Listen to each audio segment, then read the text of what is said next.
Breaking news. बड़ी खबर उत्तर प्रदेश के जनपद जौनपुर के मणियाहू ब्लॉक अंतर्गत कुतुबपुर ग्राम सभा से। कुतुबपुर ग्राम सभा के ग्राम प्रधान अमित सिंह डब्बू ने ऐसा क्या किया कि पूरे ग्राम सभा ही नहीं, पूरे मणियाहू ब्लॉक ही नहीं, पूरे जनपद में हो रही है चर्चा। जी हाँ, आपसे बता दूं कि ऐसा पहली बार हुआ है कि किसी ग्राम प्रधान के द्वारा अपने ग्राम सभा में नियुक्त सभी सदस्य, आंगनबाड़ी, आशा बहुएं, सफाई कर्मचारी, बीडीसी, तमाम सभी सदस्यों को दीपावली के पर्व पर सम्मानित किया गया। लेकिन अमित सिंह डब्बू के इस कार्य से पूरे ग्राम सभा में अमित सिंह डब्बू की काफ़ी सराहना हो रही है। जैसा कि आप विजुअल में देख पा रहे हैं कि जितने भी ग्राम सभा के सदस्य, 11-12 ग्राम सभा के सदस्य होते हैं, आंगनबाड़ी होती हैं, आशा बहुएं होती हैं, बीसी सखी होती हैं, मेठ महिला होती है, सफाई कर्मचारी होते हैं, तथा साथ ही साथ पत्रकारों को भी सम्मानित किया और ग्राम सभा के बुजुर्ग महिला, बुजुर्ग पुरुष जो उसके लायक थे उनको भी सम्मानित करते हुए साल महिलाओं को साड़ी व दीपावली के अवसर पर मिष्ठान भेंट करके उन्हें दीपावली की शुभकामनाएं दी। आपसे बता दूं कि मौके पर उपस्थित ग्राम पंचायत अधिकारी कृष्णपाल सिंह यादव ने सबसे पहले तो सभी सदस्यों को संबोधित करते हुए कहा कि मृत्यु प्रमाण पत्र और जन्म प्रमाण पत्र कैसे बनता है और इसको बनवाना क्यों जरूरी है और कैसे आसान है, इस बारे में पूरी जानकारी कृष्णपाल सिंह यादव सचिव कुतुबपुर ने दिया।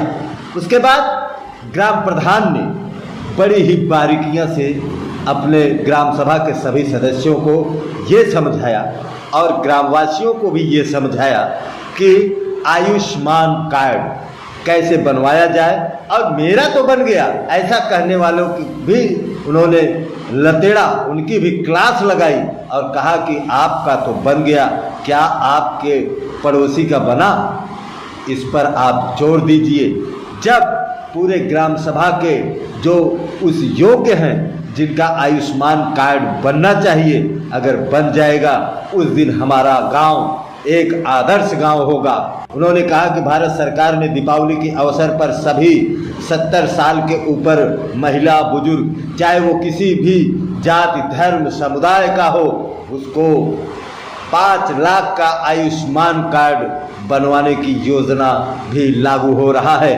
और उन्होंने कहा कि जैसे ही जियो आ जाएगा आप लोग उसको बनवा लीजिए। और साथ ही साथ उन्होंने ये भी कहा कि दीपावली है, दीपावली को आप लोग बहुत ही शांतिपूर्ण तरीके से मनाएंगे। और साथ ही साथ उन्होंने कहा यहाँ से जाने के बाद आपको सबसे पहले अपने घर के दरवाजे और घर के सामने सफाई करनी होगी, क्योंकि जब आप सफाई रखेंगे तो पूरा गांव सफाई रखेगा और पूरा गांव स्वच्छ रहेगा, साफ रहेगा, तो गांव में बीमारी नहीं होगी और आपका पैसा फालतू खर्च नहीं होगा। इस बात की चर्चा पूरे ग्राम सभा ही नहीं, पूरे ब्लॉक ही नहीं, पूरे प्रदेश में, पूरे जिले में चर्चा हो रही है। आइए सुनते हैं सबसे पहले सचिव से, तत्पश्चात ग्राम प्रधान अमित सिंह डब्बू से। तो उसकी जो है काफ़ी आप दे दीजिए। और जो त्रयोदश संस्कार होता है उसमें कई लोग कार्ड भी बनवाते हैं, कार्ड दे दीजिए। क्या होता है, पहले क्या था कि हम लोग कोई चीज़ करते थे तो उसको डायरेक्ट जो है कॉलम भर देते थे, हो जाता था। इस समय जन्म मृत्यु बनाने में सबसे बड़ी कठिनाई ये आ रही है, सब कुछ स्कैन कॉपी लग रही है। तो आप लोग जो है आधार जरूर दीजिए। अगर इनकेस पुराने लोग हैं, आधार नहीं बना है, तो उनका जो है नाम लिख के साफ अक्षरों में इंग्लिश हिंदी दोनों में दीजिए, ठीक है। और अगर जन्म प्रमाण पत्र है, सेम प्रोसेस है, 21 दिन के अंदर करेंगे तो आपका कोई शुल्क नहीं लगेगा। और समस्त कार्य जो है इसी तरह आधार दीजिए, माता पिता का नाम दे दीजिए, उनका आधार दे दीजिए और एक मोबाइल नंबर दे दीजिए। और इसके बाद उसमें 3-4 कॉलम पूछता है, जो हम लोग अपना जो है कल्पना बस भरना पड़ता है, इसमें दिक्कत है। उसमें एक कॉलम ये पूछ रहा है कि अगर जब ये बच्चे, जिनका बच्चा है, उनकी शादी के समय उम्र कितनी थी उनकी माता की, ठीक है। और जब बच्चा हुआ तो कितने साल उनकी उम्र होती। जैसे वो बस ये जानना चाहता है कि क्या 21 के ऊपर शादी हुई, 18 के नीचे हुई है, ये सब, और कितने माह में प्रसव हुआ। तो अमूमन हम लोग जो है 9 माह तो दिखा ही रहे हैं, लेकिन एग्जैक्ट आप दिखा दीजिए। टाइम ही पूछता है, बच्चा कितने वजन का था। तो ये सब मानक अगर आप लोग पहले से भर के देंगे तो हमको जो है भरने में आसानी रहेगी फॉर्म जो है, और सही एग्जैक्ट चीज़ पता चलेगा। कभी कभी क्या होता है, हम लोग कुछ नाम ऐसे रख लेते हैं जिनकी इंग्लिश से कई अक्षर मैच करते रहते हैं। जैसे क का कई जगह सी भी यूज होता है, के भी यूज होता है। तो आप अपने बच्चे का नाम जो रखिए हिंदी में, उसकी इंग्लिश भी लिख के दीजिए। कभी कभी क्या होता है, आधार में जैसे माता पिताजी का नाम राम भरोसे है, अब पता चला राम भरस लिखा गया है आधार में। आधार जब हम स्कैन करेंगे आधार नहीं लेगा, आधार वही लेगा जो आधार में उसमें लिखा हुआ है नाम। तो आप जब भी कोई प्रमाण पत्र बनवाना हो, उसको लिख के अपने हाथों से ये दीजिए सही चीज़। ये चीज़ें रही आपके जन्म मृत्यु के बारे में। अब रही बात पेंशन की, पेंशन के लिए जो है, जो आधार है, पासबुक है, वो सब आप अपना अपडेट रखिए। बहुत लोग का NPCI नहीं हुआ है तो NPCI करा लें यहाँ पे डाक के पास जाके, तब जाके आपका पेंशन मिलेगा। बीच में जो ग्राम चौपाल हुई थी उसमें किसान सम्मान निधि के लिए यहाँ किसी अधिकारी आए थे, उन्होंने बताया था आधार वगैरह करा दीजिए। जिसका नहीं आता है, बीच में चौपाल हो तो आप लोग उसमें शामिल जरूर होइए। जब आप चौपाल में शामिल होंगे आपको नए नए योजनाओं का जो है जानकारी मिलेगी। अगर नहीं आएंगे तो बुलाने, कई लोग कहते हैं सर मिलता क्या है, हर बार आते हैं। तो जब आप लोग आते हैं नई जानकारी तो मिलती ही है, कोई काम किस तरह करना है, किस तरह नहीं करना है।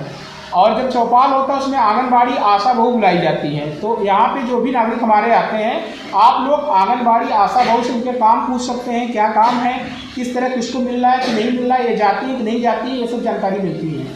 जब तक आप लोग अपने आसपास के लोगों को मोटिवेट नहीं करेंगे, यहाँ लाए नहीं चौपाल में, कोई चीज़ हम बता नहीं पाएंगे। इसलिए चौपाल में आप लोग आइए, और आज जो है आपका सम्मान किया जा रहा है। आप लोग हमारे सहयोगी हैं और इस तरह सहयोग बनाए रखिए, आपसे ये अपेक्षा है। पहले तो मैं प्रधान के हैसियत से ही बात कर रहा हूँ, और उससे पहले तो आप सब लोग आए, इसके लिए बहुत बहुत धन्यवाद आप सबका। और हमारे हर कार्यक्रम में आप लोग उपस्थित होते हैं, पंचायत भवन पे या कहीं भी कार्यक्रम लगाया जाता है तो उसमें बढ़ चढ़ के आप लोग हिस्सा लेते हैं, और ये बहुत अच्छी बात है। और हम बहुत इसका जो है कई जगह जिक्र भी करते हैं कि हमारे यहाँ तो भाई सभी लोग आते हैं। जैसा कि दीपावली का पर्व है, दीपावली हर साल मनाया जा रहा है। इसके संदर्भ में एक दिन पहले हमारे जो सदस्य हैं, हमारे जो BDC हैं, हमारे आंगनवाड़ी हैं, हमारे सफाई कर्मचारी हैं, और गांव के जो भी हैं, हमारे समूह सखी हैं, ये सब प्रधान के एक अंग हैं। और आपकी ग्राम सभा के हर एक सिस्टम की चलाने के लिए एक सरकार ने एक अंग बनाया है, और सभी को एक निर्धारित सिस्टम दिया गया है कि आप अपने अपने सिस्टम को, अपने दायित्व को पूरा करेंगे। और जब ये दायित्व पूरा करने के लिए जो सभी लोग एक साथ मिलकर चलेंगे, अपने अपने कामों को देखेंगे, तो तभी गांव का विकास होगा और गांव तभी कुछ उन्नत की राह पर चल सकता है। प्रधान लोग कहते हैं कि हमने प्रधान बनाया, प्रधान 5 साल बीत गया, क्या किए। और एक प्रधान कहाँ कहाँ दौड़ेगा, प्रधान किसके किसके दरवाजे पहुँचेगा। भाई उसको ब्लॉक पे भी जाना है, जिले पे भी जाना है, और अच्छे से गांव को चलाना है तो उसको और आगे तक जाना है, उसको सिस्टम लाने के लिए। और सरकार इसी सिस्टम के लिए जो है आशा एनम आती हैं आपके यहाँ। इसके बाद आंगनवाड़ी हो गई, BC सखी हो गई, समूह सखी हो गई, बैंक समूह हो गई, जल सखी हो गई। हमें तो लग रहा है यहाँ जितने लोग बैठे हैं इसमें से हमें लग रहा है 1-2 लोग को छोड़ करके किसी को नहीं पता होगा कि हमारे यहाँ जो है एनम कौन है, हमारे यहाँ आशा कौन है, हमारे यहाँ आंगनवाड़ी कौन है, हमारे यहाँ BC सखी कौन है, BC समूह सखी कौन है, बैंक सखी कौन है, जल सखी कौन है। हमें तो नहीं लग रहा है किसी को पता होगा। क्या किसी को पता है कौन है? क्यों पता बा? भाई आशा और आंगनवाड़ी तो छोड़ दीजिए, ये मिलती हैं, इनको तो आप लोग बता देंगे। जो कि ये सब जो है आपके बनाए गए हैं, ये हमेशा ब्लॉक पे आ रहे हैं, जिले पे भी आ रहे हैं, इनको सभी कामों की जानकारी है। आपके यहाँ क्या चल रहा है, कैसे चल रहा है। तो अगर आप मुझसे नहीं मिल पा रहे हैं या मेरे यहाँ नहीं आना चाहते हैं, तो आप इन सब के बीच में कहीं भी जा करके पूछ सकते हैं कि भाई हमारे यहाँ क्या योजना चल रही है, हम इस योजना का लाभ कैसे लें। तो ये चीज़ें जब आप जाएंगे, अपना घर छोड़ेंगे, घर से 2 कदम चलेंगे, तभी पता चल पाएगा और तभी कुछ नया आप लोग कर सकते हैं। अभी भी हमारे पास समझ लीजिए कि आते हैं लोग, अभी आप विश्वास नहीं करेंगे आप लोग, वो उनकी धारणा यही है उनकी कि अभी भी जैसे कलम से लिख दिया जाता था ये काम हो गया। अभी भी आपके यहाँ जो आपकी आबादी है उसमें से लगभग मैं कर सकता हूँ 70% लोग उसी पर अभी जीवित हैं कि प्रधान हो गया है तो प्रधान मेरा नाम रामाश्रय लिख दे तो क्यों नहीं होगा, जो कि ये सिस्टम ही खत्म हो गया। अब आपको चलना पड़ेगा, आपको मिलना पड़ेगा, मिल करके उसको तमाम तरह के, जैसे अभी हमारे सचिव साहब ने कहा कि हर एक कालम बदल गया है, मृत्यु प्रमाण पत्र से लेकर के जन्म प्रमाण पत्र से लेकर जितनी योजनाएं हैं, चाहे आपका आयुष्मान कार्ड हो, चाहे सम्मान निधि हो, कोई भी योजना, सब में आपको एक कदम चलना पड़ेगा। चल करके आपको बैंक तक जाना पड़ेगा, OTP के लिए आप ही को जाना पड़ेगा, अंगूठा आप ही का लगेगा, दस्तखत आपका होगा। तो बताइए अगर मैंने लिख दिया कि रामाश्रय गौतम आयुष्मान कार्ड इनका बन जाए, कहाँ से बनेगा? न इनकी OTP जा पाएगी, न इनका अंगूठा लग पाएगा, न इनका दस्तखत हम कर पाएंगे, हम कुछ नहीं कर पाएंगे, न इनका मोबाइल नंबर दे सकते हैं OTP, तो इनका काम होगा नहीं। फिर बाद में ये कहेंगे कि हमारा काम तो प्रधान किया नहीं।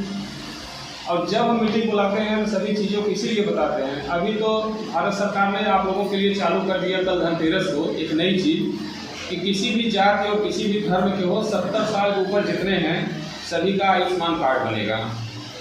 ये भारत सरकार की बहुत बड़ी उपलब्धि है कि 5 लाख रुपए, मतलब वो किसी जात किसी धर्म कोई आरक्षण नहीं, मैंने वो 70 साल उम्र उनका हो गया है, वो जा करके मैंने जियो आ जाएगा, मैंने उन्होंने कर दिया है, देखिए कब से बनता है, वो आपका आयुष्मान कार्ड उनका बनेगा, जो 70 साल चाहे महिला हो चाहे पुरुष हो। तो हम इसके लिए भी कहेंगे कि जिनके घर में 70 साल को हों, जैसे ही जियो आ रहा है इसको आप लोग बनवाइए, क्योंकि हॉस्पिटल की स्थिति हो जाती है जब आदमी जाता है तो 10 रुपये भी बहुत महंग होता है और 5 लाख रुपये बहुत बड़ी रकम है। और हमारे यहाँ दुर्भाग्य से अभी भी ऐसे हैं, अभी हमको डाटा मिला है 10 दिन पहले कि आयुष्मान कार्ड में नाम है लेकिन वो नाम बन नहीं पाया, चाहे अब इसकी लापरवाही चाहे हमारे विभाग की हो, चाहे मेरे तरफ से हो, चाहे मेरे सहकर्मी की तरफ से हो, चाहे कोठेदार की तरफ से हो, चाहे जहाँ से हो। लेकिन ये बहुत दुख की बात है कि 5 लाख रुपया सरकार आपको फ्री दे रही है और आप लोग मतलब एक्टिव नहीं है, मतलब आप लोग तेज़ी आप लोगों में नहीं है कि हाँ हमारे पास कोई योजना आई है हम उसको बनवा लें। तो लिस्ट भी आई है आपके गाँव में, अभी भी बहुत से लोग हैं और हम लोग तो तैयार हैं कि अगर 10-20 हज़ार कोई ले तो हमारा बना दे, लेकिन आप लोगों को एक सौभाग्यशाली है लेकिन फिर भी नाम छूटा हुआ है। और इसका खामियाजा ये होता है कि जब हमारे सचिव साहब या हम लोग जब कभी DPRO सर या कई CDO साहब के यहाँ बैठते हैं मीटिंग में, तो वहाँ हर हफ्ते जो मीटिंग होती है या ऑनलाइन मीटिंग होती है उसमें आवास से लेकर शौचालय से लेकर पेंशन से लेकर के आपके आयुष्मान कार्ड से लेकर के सभी चीज़ों का जो है उसमें जिक्र होता है। तब उसमें अब तो डाटाबेस है, आप मुंह से नहीं कह सकते कि हमारे यहाँ 100% हो गया है, तो हम किस स्थान पे आते हैं उसमें दर्ज हैं। तो हम अगर इतना मेहनत के बाद भी अगर हम पीछे हैं तो हमारी मूड़ी वहाँ नीचे हो जाती है कि हमें क्या फ़ायदा कि हम गांव में दिन भर समय दे रहे हैं, गांव के लोगों के लिए कर रहे हैं, फिर भी हम पीछे हैं। अगर हम पूरे ज़िले में बैठे हैं और अगर हमारे ग्राम पंचायत का नाम आया और हम पीछे रह जाएँ तो ये बहुत बड़ी शर्मिंदगी की बात है। वहाँ शर्मिंदगी झेलना पड़ता है। तो पूछा जाता है कि सचिव महोदय क्यों नहीं काम हुआ, तो वहाँ हम ये नहीं कह सकते कि हमारी आशा नहीं जा रही है, हमारी आंगनबाड़ी नहीं गई, हमारे कोठेदार महोदय ने नहीं कहा, हमारे पंचायत सहायक ने नहीं किया, हम नहीं कह सकते। ये पूरा जिम्मा हमारे सचिव पे आता है, उसके बाद प्रधान पे आता है। इसलिए भी हम चाहेंगे कि आप लोग वापस अपनी लिस्ट को देखिए और जिनका जिनका है उसको सही करा करके कम से कम ये बीमा तो आप लोग ज़रूर करा लीजिए, 5 लाख का बीमा, जिनका नाम कम से कम है वो तो करा लें।